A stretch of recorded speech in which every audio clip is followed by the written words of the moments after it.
ஒரு ஊர்ல குருகுலம் இருந்துச்சாம். அங்க ஒரு சீடன் குரு கிட்ட போய் தன் மனசுல இருந்த குழப்பத்தை கேக்குறான். குருவே, தாகம் எடுக்கும்போது தண்ணி குடிச்சா உடனே தாகம் அடங்கிடுது.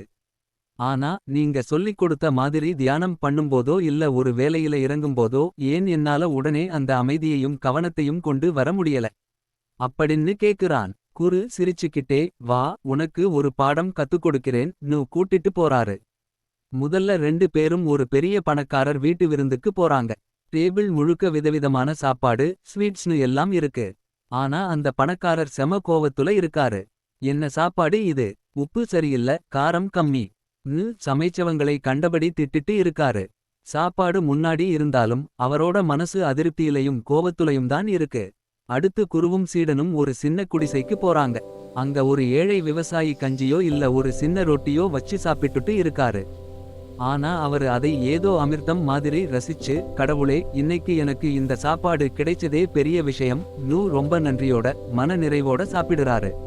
அவருக்கு அந்த சின்ன சாப்பாடே பெரிய சந்தோஷத்தை தந்தது. குரு சீடனை பார்த்து சொன்னாரு, பார்த்தியா, சாப்பாடு ரெண்டு இடத்துலயும் இருக்கு. ஆனா அந்த பணக்காரருக்கு சாப்பாட்டு மேல மதிப்போ ஈடுபாடோ இல்லை. ஆனா அந்த ஏழைக்கு அதுதான் உயிர்.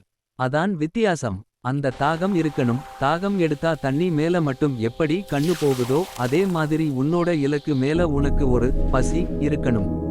அப்படி இருந்தா மனசு தானாவே அங்க நிக்கும். கண்ணை மூடிட்டு உட்கார்ந்தா மட்டும் தியானம் கிடையாது.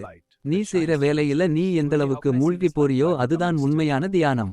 பழச நினைச்சு வருத்தப்படாம, நாளைக்கு என்ன நடக்கும்னு பயப்படாம கையில இருக்கிற வேலையை அந்த ஏழை விவசாயி மாதிரி மனசார செஞ்சா தானாவே கவனம் வந்துடும்.